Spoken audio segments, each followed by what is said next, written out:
செய்தியில 4 நாள் மழைன்னு சொன்னாங்க, அப்புறம் வரப்போது புயல்னு சொன்னாங்க. ஸ்கூலு காலேஜ் லீவுன்னு சொன்னாங்க, வெளியில சுத்தாத நோன்னு சொன்னாங்க. மழை வந்து வீட்டு கதுவை சாத்தணும், குளூர்ல நடுங்கி பெட்ஷீட்டை போத்தினும், போனுக்கு சிக்னல் கிடைக்காம எங்கணும், இருக்கிறத துண்ணுட்டு இருட்டுல தூங்கணும். காத்துல கூரைங்க பறந்து போச்சு, அங்கங்க ஒயரு அறுந்து போச்சு, ரோட்டுல மரம்லாம் சாஞ்சி போச்சு, கோலம் கொட்டை எல்லாம் நிரம்பி போச்சு.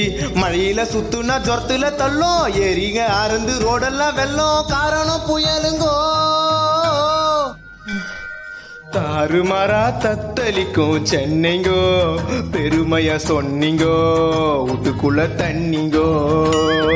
தாறுமாறா தத்தளிக்கும் சென்னைங்கோ, பெருமையா சொன்னீங்கோ, வீட்டுக்குள்ள தண்ணிங்கோ. காத்து மழையில காஸ்ட்லி காருங்கெல்லாம் தண்ணியில அச்சு போச்சு. இப்ப ஏகப்பட்ட சனம் பசி பட்டி